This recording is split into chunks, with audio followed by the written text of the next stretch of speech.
I bought my first home without telling my family. 3 weeks later, I walked in and found my sister's entire family unpacking their suitcases in my living room. My name is Emery. I am 32, and I live in Colorado, where the air is thin and the winters are honest about what they are. I work in data analytics for a mid-sized company in Denver, the kind of job that looks boring on paper but pays steadily if you keep your head down. I have no kids, no spouse, and no interest in turning my life into a group project. I wanted a place that was mine, quiet, small, and safe. I wanted a front porch where I could drink coffee without hearing someone sigh like my peace was an inconvenience. I learned early that my peace was never the priority. My older sister, Lauren, has always been the priority. She is 3 years older, the kind of person who smiles at strangers like she is collecting them. Growing up, she was the sun, and I was the reliable weather underneath it. Her birthdays were backyard events with rented games and a table full of gifts. Mine were pizza on paper plates and a grocery store cake with my name spelled right only after my mother corrected it. At Christmas, Lauren got the brand new dollhouse with working lights. I got a used one with a door that never closed. When I noticed, my parents would pat my shoulder and tell me to be grateful, like gratitude was my assigned role in the family. The unfairness sharpened when college started. I earned my way into a local university and planned to commute to save money. Lauren went out of state to her dream school, and my parents covered tuition, housing, and the little extras that make life feel easy. When I asked what support looked like for me, my mother said that if I stayed at home, I needed to contribute. Contribute meant $400 a month for rent and utilities, plus my own groceries. I was 18, working part-time for $9 an hour, and suddenly my childhood bedroom came with a bill attached to it. My parents called it responsibility. I called it a message. So I became the kind of responsible that hurts. I picked up extra shifts, skipped meals, bought used textbooks, and drank free break room coffee while other students carried warm lattes across campus. I handed my parents cash each month while I overheard them talking about how they did not want Lauren to struggle. I listened from the kitchen, holding instant noodles, and I understood something that never left me. In our family, being capable was not praised. It was harvested. After graduation, I moved out fast. I built a life with tight budgets and careful savings. I stopped sharing my plans because my plans always became her plans. That is why I bought my house in silence. I thought silence would protect it. I did not realize my family had already decided who my home was for. I did not buy that house to impress anyone. I bought it because I was tired of paying rent for a place that felt like it could be taken away with one bad lease renewal. I bought it because I wanted roots that no one else could tug on. The funny thing is, my family always told me I was the independent one, the self-starter, the one who did not need help. They said it like a compliment, but it was always a way to step back and let me drown quietly while they threw life rafts at Lauren. When I was a kid, I thought the difference between us was just personality. Lauren was loud and charming. I was quieter and serious. Adults love a kid who makes them laugh, who hugs them without being asked, who says the right thing at the right time. Lauren could do that in her sleep. I was the kid who made sure homework was done, who packed my own lunch, who remembered deadlines. You would think that would earn trust. In my house, it earned expectations. In high school, I loaded my schedule with the hardest classes I could handle, not because I enjoyed suffering, but because I thought achievement would finally make me visible. I stayed late for clubs, helped teachers organize events, and took on extra projects when other students vanished the second the bell rang. At night, I sat at my desk with a cheap lamp and a notebook full of plans. I told myself that college would be my clean start. I would be the first in the room, the last to leave. I would build something so solid that even my parents would have to admit I mattered. Lauren was already in college by then, off at her dream school in another state. My parents talked about her like she was a celebrity. They kept her framed photos on the mantle, her freshman orientation badge stuck to the refrigerator with a magnet. When she called, my mother would lower her voice and step into the hallway like she was taking a sacred call. I would hear words like stress, pressure, and workload. I would hear how hard Lauren worked, how much she deserved a break, and I would hear the part that always landed like a quiet slap. We do not want her to struggle. The summer before my freshman year, I sat at the kitchen table with a folder of acceptance papers and scholarship forms. I had chosen a university close to home because it made sense. I could commute, keep costs down, maybe graduate with less debt. I explained it carefully, like a presentation. My father nodded, but did not look impressed. My mother listened with a tight smile, as if my plan was a minor inconvenience. I asked, as calmly as I could, what support would look like for me. Tuition help, books, anything. I did not ask for a free ride. I asked for fairness. My mother blinked like she was surprised I had needs at all. If you are staying here, you will need to contribute, she said, like she was reading a rule off a sign. I asked what contribute meant. She said $400 a month for rent and utilities. Groceries were on me. I remember the exact way my throat tightened, like my body tried to swallow the shock before my brain could process it. I reminded her that Lauren lived away at school and they covered everything. My mother did not deny it. She just tilted her head and said Lauren earned it. Lauren deserved it. You are different, Emery. You are independent. You will figure it out. Independent. The word sounded like a door locking. $400 a month might not sound like a lot to adults with full-time jobs. To an 18-year-old working part-time, it was a cliff edge. I found a job at a small retail store in a strip mall. The pay was not good. The schedule was worse. I worked evenings and weekends, then woke up early to drive to campus in a car that rattled like it was held together by hope. I learned which gas stations had the cheapest prices and which grocery stores marked down bread at night. I stopped buying things that made me feel like a normal student. I did not grab coffee on campus. I did not go to late-night food runs. I did not buy new clothes for presentations. I packed peanut butter sandwiches and ate them in the library, while other students laughed with warm cups in their hands. I borrowed textbooks when I could, bought used copies when I had to, and sometimes I just prayed the professor would not assign a chapter that was locked behind an online code. Every month I handed my parents the $400. I handed it over with a smile so they would not call me dramatic. My mother would accept it, like it was proof of good parenting. My father would say, "Good, you are learning." No one ever asked if I was okay. Meanwhile, Lauren called from her campus apartment, complaining that her roommates were messy or the air conditioning was too weak. She would laugh about how exhausting it was to juggle her classes and social life. My mother would coo into the phone and promise to send money. I once overheard her say, "We do not want her to struggle. College is hard enough." I was standing behind her, holding instant noodles, and I felt something cold settle in my chest. I was struggling, and it did not count because I was quiet about it. I did well in school anyway. I had to. Failure would have been used as proof that they were right about me. I lived with a constant hum of pressure, like a fluorescent light that never stopped buzzing. I studied until my eyes burned, then went to work and stood on my feet until my back ached. Sometimes I got home late and sat in the dark of my room, staring at my bank app, doing the same math over and over like it might change if I stared harder. The worst part was how normal it became, how quickly my family treated my exhaustion like background noise. When I got a high grade, it was expected. When Lauren got a decent grade, it was celebrated. When I made a sacrifice, it was called responsibility. When Lauren needed help, it was called love. By the time I graduated, I had a degree that could have made them proud, and a heart that already knew pride was not what they offered me. The night before my graduation, my mother asked what time the ceremony was, not because she was excited, but because she wanted to plan dinner afterward.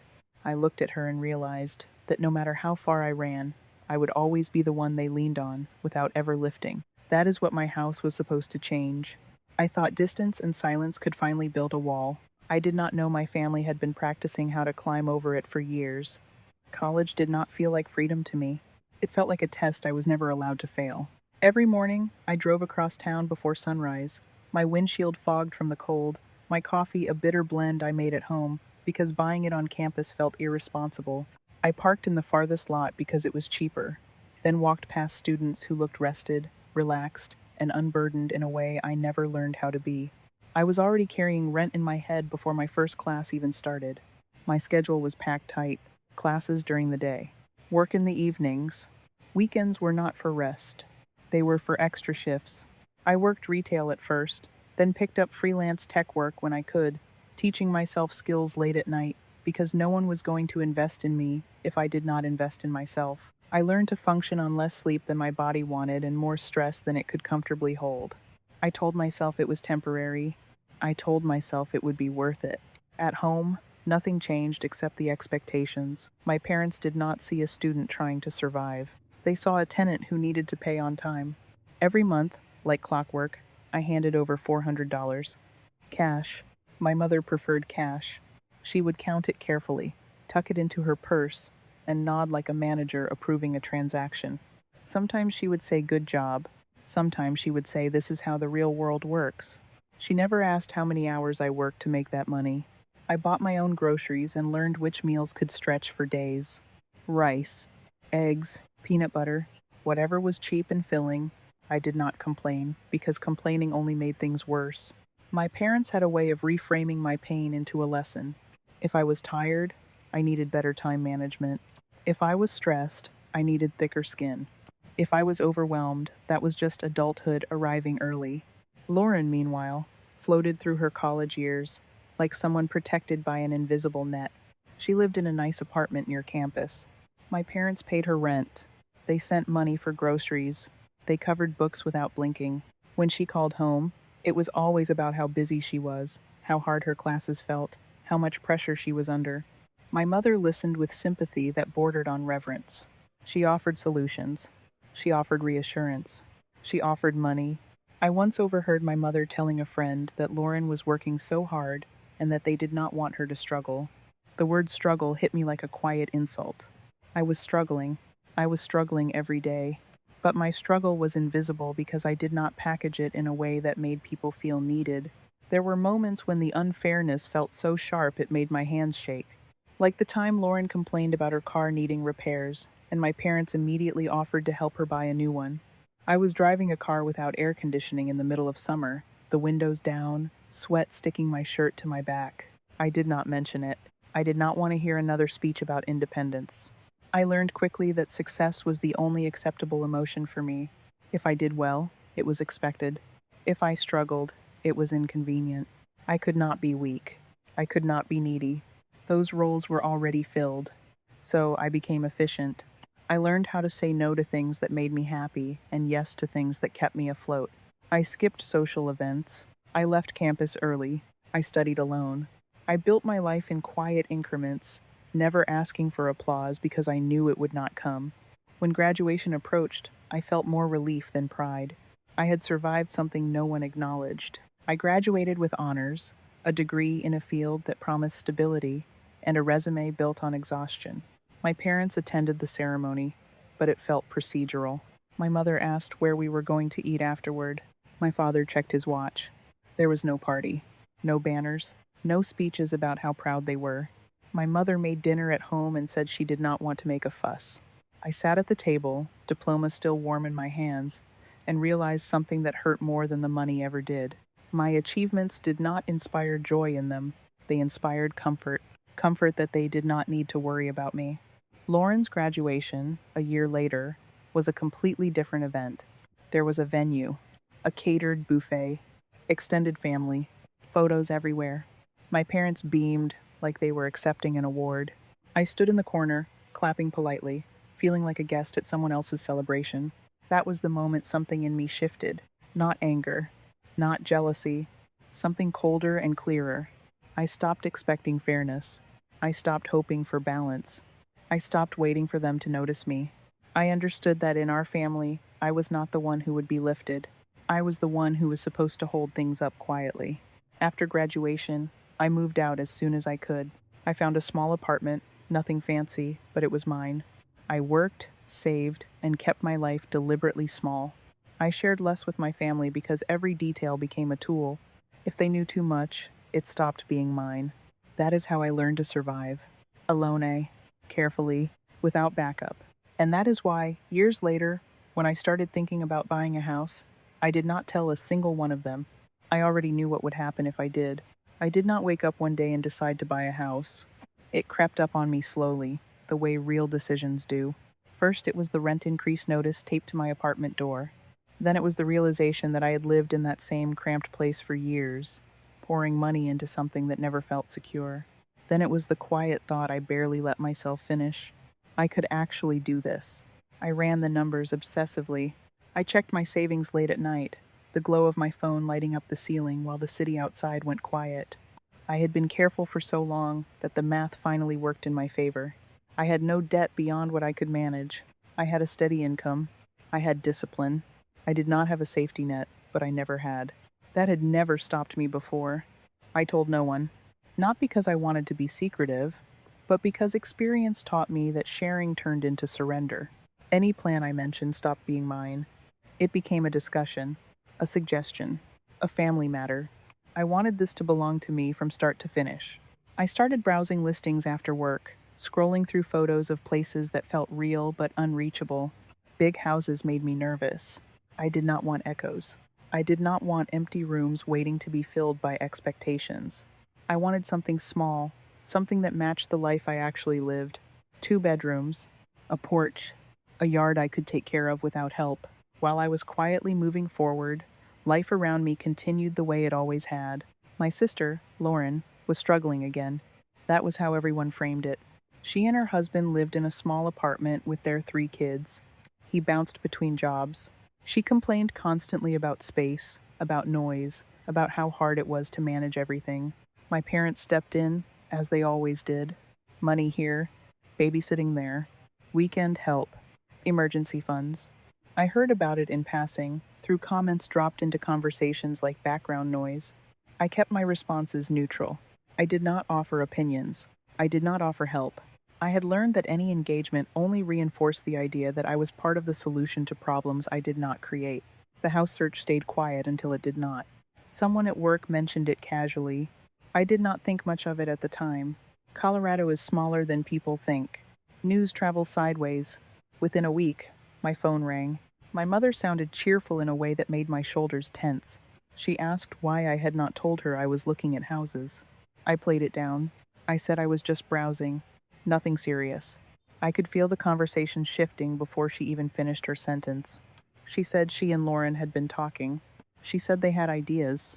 She said if I was going to buy, I needed to think big. She said I would need enough space for everyone.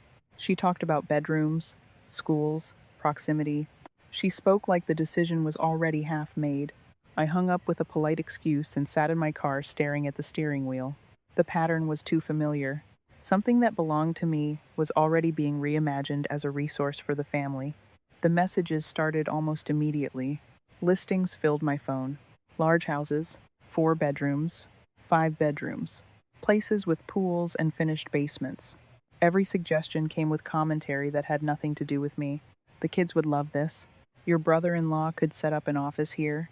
There is a guest room for us when we visit. I tried, at first, to redirect. I said I was looking for something small. I said I did not need that much space. My words landed like suggestions, not boundaries. The more I resisted, the more they pushed. That was when I stopped responding. I muted the messages. I focused on my own search. I avoided neighborhoods near my sister. I scheduled viewings on my lunch break and weekends, alone. I let myself imagine a life that did not revolve around managing other people's expectations. Then I found it. A small cottage just outside the city. 2 bedrooms. A kitchen with sunlight that made the counters glow. A porch that felt like it was waiting for someone to sit and breathe. The backyard was not big, but it was enough. Enough for a garden. Enough for quiet. Enough for me. The moment I walked in, something in my chest loosened. I did not feel anxious. I did not feel rushed. I felt grounded. I made an offer. I waited through the longest days of my adult life. When the offer was accepted, I sat on my apartment floor and cried in a way that surprised me. Not because I was overwhelmed, but because I had done something entirely on my own. I did not tell my family. I let them keep sending listings. I let them keep planning. I told myself I would deal with it when the time came. I wanted one thing that existed without their fingerprints on it. The time came sooner than I expected. My parents invited me to dinner. I almost declined. Something told me this was not a casual invitation. I went anyway, knowing that avoidance had only ever delayed the inevitable. The house was loud when I arrived. My sister children were everywhere. Her husband sat on the couch like he belonged there. Dinner was loud and chaotic. Complaints flowed freely. About space. About money. About stress. Then my mother cleared her throat. She smiled. She announced that they had found the perfect house for me. She described it in detail. 5 bedrooms. Big yard. Close to my sister. Perfect for everyone. I listened. I let her finish. I set my fork down. I said I had already bought a house. The silence that followed felt heavy. My sister stared at me like I had broken an unspoken rule. My mother demanded to know what I meant. I explained calmly, 2 bedrooms, just outside the city, perfect for me. That was when the tone changed. The disbelief, the anger, the accusations. They asked how I could make such a decision without consulting them. They asked how my sister family was supposed to fit. I stood up. My heart was racing, but my voice was steady. I told them it was my house. I told them I bought it for myself. I told them their plans were never my responsibility. The room exploded. Tears, shouting, words like selfish and ungrateful. I left without apologizing. I drove home shaking, not from fear, but from the realization that saying no had finally happened out loud. I did not know yet how far they would push back. I only knew they would. I thought walking out of that dinner would be the worst part. I was wrong. That night was only the opening door. The first message came before I even made it home. My sister sent a photo of her kids sitting on the floor of their apartment, toys scattered everywhere, her caption carefully chosen to bruise instead of argue. "Look how cramped they are. Is this fair to them?" I stared at my phone at a red light, my hands tight around the steering wheel. It was the oldest trick in our family. If logic failed, they sent guilt wrapped in small human faces. I did not reply. I went home, locked my door, and tried to breathe. By morning, my phone was a disaster. Missed calls, long texts, voicemails I did not listen to because I already knew what they would say. My mother accused me of being cold. My father accused me of tearing the family apart. My sister accused me of changing, like growth was a betrayal. They spoke like my house was already half theirs and I had stolen it back. I muted them. I told myself it would calm down if I did not engage. It only escalated. They recruited help. An aunt I barely spoke to called me to remind me that family comes first. A cousin sent a message about how hard my sister had it. None of them mentioned my name without attaching it to disappointment. I realized how quickly a narrative forms when only one side is allowed to speak. Then it moved online. My sister posted a photo of her kids sharing a bunk bed, framed just right to look tragic. She wrote about space and sacrifice and how some people forget what family means. People commented with sympathy and anger aimed at a villain they could not see but already hated. I said nothing. Defending myself would have made me look cruel. Silence was safer, even when it burned. My mother followed up with her own post. She shared a photo of my house. I still do not know how she got it. She wrote about sacrifices parents make and how heartbreaking it is when children forget where they come from. I blocked them both immediately, but not before a coworker messaged me, asking if everything was okay. That was when I realized the damage was not contained to my family anymore. I changed my number. I blocked anyone remotely connected to them. I tightened my privacy settings until my online presence felt like a locked room. For a few days, the silence was almost peaceful. I slept better. I started to believe that maybe this was the end of it. Then my sister showed up at my door. She stood there with one child on her hip and the others clinging to her legs, looking exhausted in a way that felt rehearsed. She said they had nowhere else to go. She said rent was going up. She said the kids needed stability. She said just for a little while. I did not invite her in. I stood in the doorway and felt my heart split between instinct and survival. I told her no. I told her my house was not an option. I told her this was not my responsibility. Her face hardened, like I had confirmed something she always believed about me. My mother called the next morning to tell me I was heartless. I hung up without explaining. I thought that was the boundary. I was wrong again. The following weekend, I ran errands in the morning. When I pulled into my driveway, my sister's SUV was parked in front of my house. My stomach dropped so hard it felt physical. I unlocked the door and heard voices inside. Children laughing, cabinets opening. They were in my house. My sister was rearranging furniture like she had always belonged there. Her husband was in my kitchen, eating my food. The kids were everywhere, touching things I had chosen carefully, like my space was a suggestion instead of a fact. She told me our mother gave her the spare key. She said it would be easier if they just moved in. She said I did not need all this space anyway. Her husband said it made more sense for them. I did not argue. I called the police. The officers arrived quickly. My sister cried. Her husband complained. They said family should not need permission. The officers did not care. They told them they were trespassing and needed to leave. I stood there shaking, but silent, watching my sister pack up her entitlement in grocery bags. One of the officers asked if I wanted to press charges. I said no. I just wanted them gone. After they left, my house felt different, like a place that had been touched without consent. I changed the locks that afternoon. I installed cameras the next day. I called a lawyer and had formal letters sent to everyone involved. Cease and desist. Clear. Final. I sat alone that night, on my couch, in my house, and felt something settle in my chest. Not guilt. Not relief. Something steadier. Clarity. They had never wanted my success. They wanted access. After the locks were changed and the cameras were installed, my house finally sounded the way I imagined it would. Quiet. Not the awkward quiet of avoidance, but the steady kind that lets your shoulders drop. I sat on the floor the first night because my couch still felt unfamiliar after everything that had happened. The walls did not judge me. The windows did not ask for explanations.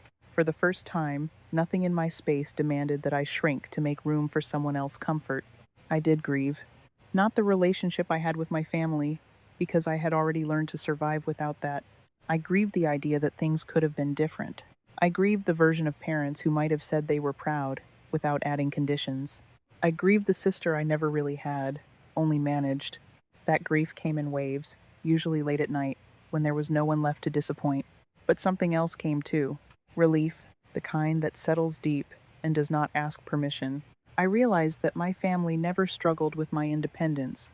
They struggled with the fact that they could not control it. As long as I stayed small, quiet, and available, I was useful. The moment I built something they could not claim, they panicked. They called it selfishness because entitlement sounds uglier out loud. I replayed the moment I called the police more times than I care to admit. Not because I regretted it, but because it marked a line I never crossed before. I had been trained my whole life to absorb discomfort so others could stay comfortable. That day, I chose the opposite. I chose safety over silence. I chose law over loyalty. And yes, I chose myself. Some people will always say family is everything. I used to believe that too. Now, I believe family should not require self-erasure as proof of love. Family should not need keys to your home to feel important. Family should not demand your future as rent for your past. I still live alone. I still drink my coffee on the porch in the mornings. I planted lavender in the backyard, and this time it lived. I sleep better than I ever did before, not because life is easier, but because it is honest. My phone stays quiet. My space stays mine. I do not know if my parents will ever understand what they did. I do not know if my sister will ever see me as anything other than a resource she lost access to. I have stopped needing those answers. Closure is not something they can give me. It is something I built, one boundary at a time. Sometimes I wonder what would have happened if I had given in, if I had let them move in, if I had swallowed the resentment and told myself it was temporary. Then I look around my house and I know exactly what would have happened. I would have disappeared. Again. So here is my question for you. If your family crossed every line and called it love, would you still open the door? Or would you finally lock it and keep the key